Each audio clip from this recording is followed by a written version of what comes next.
Hello दोस्तों, welcome to the Gaurav academy. दोस्तों, इस वीडियो में हम बात करेंगे कि पॉलिटी के उन क्वेश्चन के बारे में जो एसएससी के प्रीवियस ईयर एग्जाम में पूछे जा चुके हैं दोस्तों। ठीक है, तो जब आप इन क्वेश्चन को देखेंगे तो इस जितने भी क्वेश्चन हैं इनके बेसिस पे आप अपनी जो तैयारी है उनको आप कैरी ऑन कर सकते हैं, जिससे आप समझ जाएंगे कि किस टाइप के क्वेश्चंस पुटअप होते हैं एसएससी में। ठीक है, इससे पहले मैं हिस्ट्री और ज्योग्राफी के वीडियो का 2-3 पार्ट बना चुका हूँ, उसकी प्लेलिस्ट आपको मिल जाएगी और या फिर उसका लिंक आपको डिस्क्रिप्शन बॉक्स में मिल जाएगा, वहाँ से आप देख सकते हैं दोस्तों। ठीक है, जैसा आप जानते हैं कि जितने भी प्रीवियस ईयर के पेपर्स होते हैं वो बहुत ही ज़्यादा इंपॉर्टेंट रोल प्ले करते हैं दोस्तों, तो आप उनको अगर देखेंगे तो अपनी प्रिपरेशन अच्छे से कर पाएंगे। ठीक है, तो चलिए शुरू करते हैं इस वीडियो को हम लोग। ये पहला पार्ट है, इसके बाद 1-2 पार्ट इसके और आएंगे जिससे आप लोग आसानी से समझ सकते हैं कि किस टाइप के क्वेश्चन आते हैं। तो चलिए शुरू करते हैं हम लोग। तो दोस्तों, पहला क्वेश्चन है हमारा कि उच्चतम न्यायालय के पहले न्यायाधीश का नाम बताइए जिनके खिलाफ स्वतंत्र भारत में संसद में महाभियोग का प्रस्ताव पेश किया गया था। ऑप्शन है हमारे जस्टिस रामस्वामी, जस्टिस महाजन, जस्टिस वीर स्वामी या फिर जस्टिस सुब्बा राव। तो दोस्तों, इसका सही आंसर हो जाएगा जस्टिस रामस्वामी जो थे, इनके खिलाफ दोस्तों स्वतंत्र भारत में संसद में महाभियोग का प्रस्ताव पेश किया गया था। और इनके साथ मतलब इनका केस किसने लड़ा था दोस्तों, तो कांग्रेस के फेमस लीडर हैं, लॉयर हैं सॉरी, वो आप लोग सब जानते होंगे, कपिल सिब्बल नाम है उनका दोस्तों। ठीक है, तो इसका सही आंसर क्या हो जाएगा, ए नंबर। चलिए देखते हैं अगला क्वेश्चन हम लोग।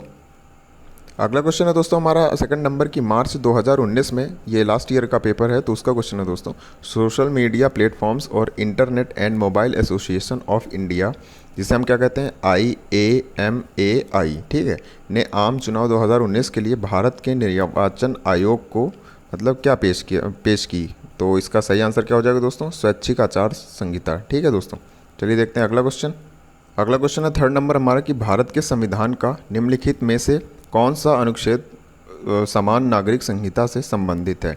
ऑप्शन है हमारे अनुच्छेद 44, अनुच्छेद 46, अनुच्छेद 45 या फिर अनुच्छेद 43। तो इसका सही आंसर क्या हो जाएगा, जो अनुच्छेद 44 है दोस्तों वो एक समान नागरिक संहिता से संबंधित है। कौन सा, अनुच्छेद 44। ठीक है, तो इसका सही आंसर क्या हो जाएगा, अनुच्छेद 44। अगर इसके बारे में बताऊं दोस्तों, तो जो राजनीति निदेशक सिद्धांतों के अंतर्गत इसका जो है उल्लेख किया गया है दोस्तों। ठीक है, और यह उचित नहीं है। और A44 का कहना है कि राज्य नागरिकों के लिए पूरे भारत में एक समान नागरिक संहिता को सुरक्षित करने का प्रयास करेगा। अगला क्वेश्चन है फोर्थ नंबर की दुनिया की पहली महिला प्रधानमंत्री का नाम बताइए। तो देखिए इस क्वेश्चन में दोस्तों मोस्टली कन्फ्यूज़न हो जाता है, लोग इंदिरा गांधी जी को टिक कर देते हैं यहाँ पर। तो इसका सही आंसर क्या हो जाएगा दोस्तों, इसका सही आंसर हो जाएगा सिरिमावो भंडारनायके। ये श्रीलंका की प्रधानमंत्री थी दोस्तों, और इनका मतलब इन्होंने 3 टर्म तक शासन किया था। अगर मैं उसका टर्म का मतलब इनका पीरियड बताऊँ तो इन्होंने शासन किया था 1960 से, एक बार किया था दोस्तों 65 तक। ठीक है, ये याद रखने की ज़रूरत नहीं है, मैं बता दे रहा हूँ आप लोग की जानकारी के लिए।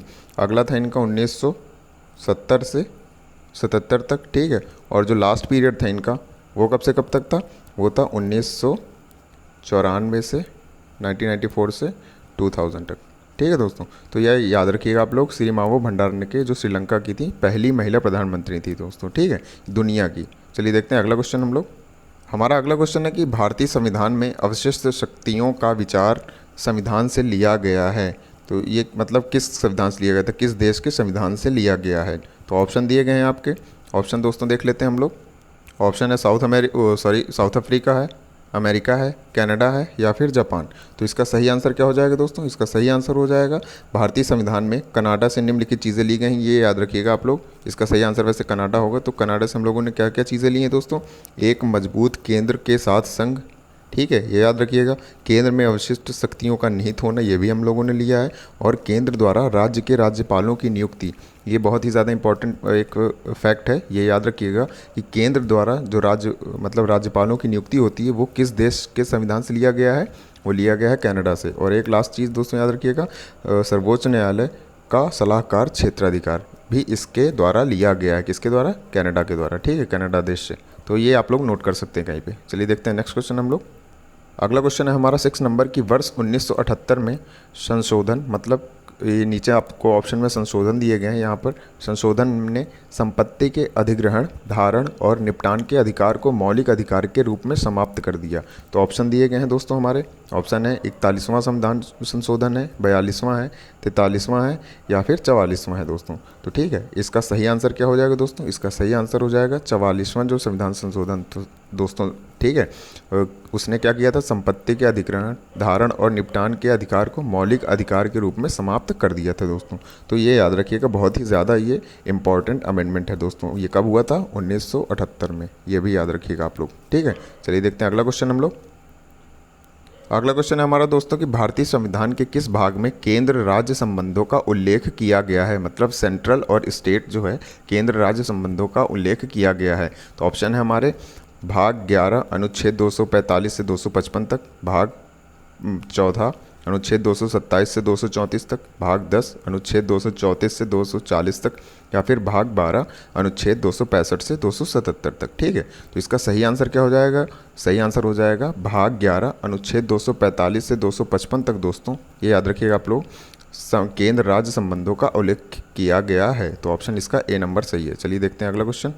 तो हमारा अगला क्वेश्चन है दोस्तों 8 नंबर है कि निम्नलिखित में से कौन सा अनुच्छेद सभी नागरिकों के लिए समान न्याय और मुफ्त कानूनी सहायता को बढ़ावा देता है? तो इसका ऑप्शन क्या है? 39A, 32A, 43A या फिर 48A, 39A, 32A, 43A, 48A। तो इसका सही आंसर क्या हो जाएगा दोस्तों? इसका सही आंसर हो जाएगा ए नंबर जो है 39A जो है वो क्या कहता है? अनुच्छेद जो है सभी नागरिकों के लिए समान न्याय और मुफ्त कानूनी सहायता को बढ़ावा देता है। ठीक है, और बाकी अगर हम जो 3 ऑप्शन दिए गए हैं अगर उनकी बात करें हम, तो दोस्तों 32A जो है अनुच्छेद वो क्या कहता है? संवैधानिक उपचारों के बारे में कहता है। ठीक है, और सी के बारे में बात करें 43A के बारे में, तो क्या कहता है कि भारत के संविधान के अनुच्छेद 43 के अंतर्गत क्या है? उद्योगों के प्रबंधन में श्रमिकों की भागीदारी से संबंधित है दोस्तों। ठीक है, तो ये भी याद रखिएगा 43A। और डी नंबर अगर बात करें कि डी नंबर क्या है, तो ये पर्यावरण की सुरक्षा से संबंधित है। ठीक है, पर्यावरण की सुरक्षा, सुधार और वनों और वन्य जीव की सुरक्षा से संबंधित है ये 48A। ठीक, अगला क्वेश्चन है हमारा 9th नंबर की भारत के संविधान का अनुच्छेद, नीचे ऑप्शन दिए गए हैं आपके, चुनाव आयोग को संसद और राज्य विधानसभाओं के चुनाव की निगरानी करने की शक्ति देता है। ऑप्शन है हमारे 314, 324, 341 या फिर 342। तो इसका सही आंसर क्या हो जाएगा?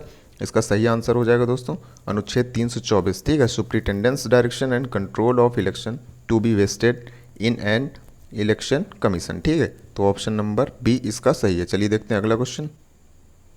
अगला क्वेश्चन है हमारा कि लोकसभा में नामित सदस्यों की अधिकतम संख्या कितनी है? तो ठीक है, इसका ऑप्शन है हमारे नीचे दिए गए हैं 4, 3, 1, 2। तो इसका सही आंसर क्या हो जाएगा दोस्तों? इसका सही आंसर हो जाएगा 2। ठीक है, ये जो 2 सदस्य होते हैं ये प्रेसिडेंट द्वारा नॉमिनेट किए जाते हैं एंग्लो इंडियन कम्युनिटी से। ठीक है, चलिए देखते हैं अगला क्वेश्चन। अगला क्वेश्चन है हमारा कि 10वीं अनुसूची के तहत लोकसभा सदस्य की अयोग्यता से संबंधित मुद्दे पर निर्णय कौन लेता है? ऑप्शन है हमारे प्रधानमंत्री, राष्ट्रपति, उपराष्ट्रपति या फिर अध्यक्ष। तो इसका सही आंसर क्या हो जाएगा दोस्तों? जो अध्यक्ष होता है, लोकसभा अध्यक्ष जो होता है वो 10वीं अनुसूची के तहत लोकसभा सदस्य की अयोग्यता से संबंधित मुद्दे पर निर्णय लेता है। ठीक है, तो ये याद रखिएगा दोस्तों। ठीक है, चलिए देखते हैं अगला क्वेश्चन।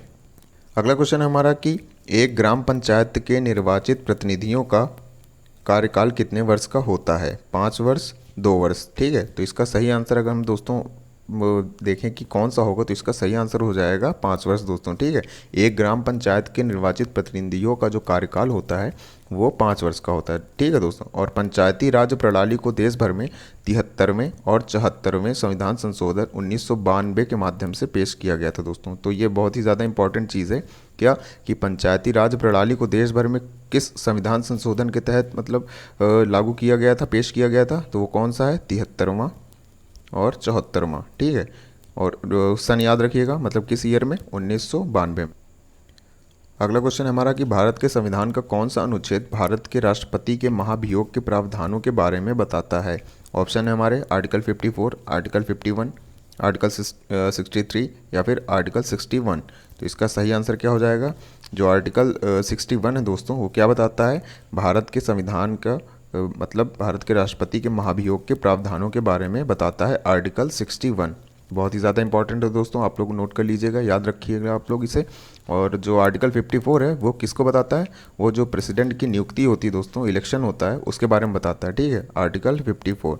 और आर्टिकल 51 के बारे में बात करें कि ये किसके बारे में बताता है, तो ये प्रमोशन ऑफ जो इंटरनेशनल पीस एंड सिक्योरिटी होती है, जो अंतर्राष्ट्रीय जो शांति होती है दोस्तों, उसके बारे में ये बढ़ावा देने के लिए बात करता है, ठीक है, आर्टिकल 51। और आर्टिकल 63 की बात करें तो ये किसका है, उपराष्ट्रपति का है, ठीक है। ये सारे आर्टिकल मैंने बता दिए हैं, आप लोग याद रखिएगा। हमारा अगला क्वेश्चन है दोस्तों कि भारत के संविधान में पहली बार किस वर्ष में संशोधन किया गया था, तो इसका ऑप्शन है 1961, 1960, 1951 या फिर 1954। तो इसका सही आंसर क्या हो जाएगा दोस्तों, पहली बार भारतीय संविधान में संशोधन हुआ था 1951 में दोस्तों, ठीक है। और ये जो हमारे तत्कालीन उस टाइम के जो हमारे पीएम थे पंडित नेहरू जी, उन्होंने 10 मई 1951 को इसे पेश किया था, जिसे संसद ने 18 जून 1951 को पारित कर दिया था, ठीक है दोस्तों। तो ये याद रखिएगा आप लोग। चलिए देखते हैं हम लोग 15 नंबर। अगला क्वेश्चन है दोस्तों हमारा, भारत के संविधान का कौन सा अनुच्छेद ये बताता है कि प्रत्येक भारतीय राज्य में एक राज्यपाल होगा। तो इसके ऑप्शन है हमारे आर्टिकल 152, आर्टिकल 154, आर्टिकल 151 या फिर आर्टिकल 153। तो इसका सही आंसर क्या हो जाएगा दोस्तों, अनुच्छेद जो 153 है दोस्तों, वो क्या बताता है कि प्रत्येक भारतीय राज्य में एक राज्यपाल होगा, ठीक है, ये याद रखिएगा आप लोग। इसका ऑप्शन क्या है, डी, अनुच्छेद 153। और अनुच्छेद 152 की बात करें दोस्तों, तो ये किसको बताता है, ये डेफिनेशन ऑफ स्टेट को बताता है, ठीक है दोस्तों, अनुच्छेद 152।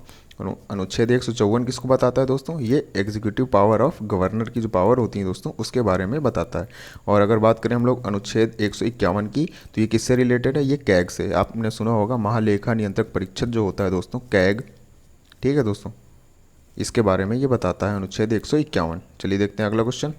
अगला क्वेश्चन हमारा 16 नंबर की, निम्न में से किसे लोकप्रिय कक्ष पॉपुलर चैम्बर कहा जाता है। तो ऑप्शन क्या है, राज्यसभा, ग्राम सभा, लोकसभा या फिर राज्य विधानसभा। तो ऑप्शन इसका क्या सही होगा दोस्तों, लोकसभा जो है दोस्तों, उसे क्या क्या कहा जाता है, पॉपुलर चैम्बर के नाम से जाना जाता है लोकसभा को, ठीक है दोस्तों। तो ये याद रखिएगा दोस्तों। और Rajya Sabha is known as upper house, मतलब कि उसे अपर हाउस के तौर पर भी जाना जाता है, ठीक है। हमारा अगला क्वेश्चन है दोस्तों कि भारत के संविधान का निम्न में कौन सा अनुच्छेद एक नए राज्य का गठन का प्रावधान करता है। तो ऑप्शन है हमारे दो यहाँ पर, ये दोनों गलत हैं दोस्तों, अनुच्छेद 9 और अनुच्छेद 3। इसका सही आंसर क्या हो जाएगा, तो आर्टिकल 3 है दोस्तों, आर्टिकल 3 है दोस्तों, वो प्रावधान करता है एक नए राज्य के गठन का, ठीक है। तो ये याद रखिएगा आप लोग। अगर हम बात करें अनुच्छेद 1 की, तो ये संघ का नाम और क्षेत्र को प्रावधान करता है, ठीक। और अनुच्छेद जो 2 है दोस्तों, वो नए राज्यों का प्रवेश या स्थापना की बात करता है। तो ये दोनों भी आप याद रख सकते हैं। अगला क्वेश्चन है हमारा, नियम, ये ऑप्शन दिए गए हैं आपके नियम के, लोकसभा में व्यापार की प्रक्रिया और आचरण का नियम संसद के समक्ष औपचारिक प्रस्ताव को शामिल नहीं करता है, इसलिए इस नियम के तहत मामले पर चर्चा के बाद कोई मतदान नहीं हो सकता। तो ये ऑप्शन दिए गए हैं आपके नियम के। तो इसका सही आंसर क्या हो जाएगा, इसका सही आंसर हो जाएगा सी नंबर, ठीक है, 193। चलिए देखते हैं अगला क्वेश्चन।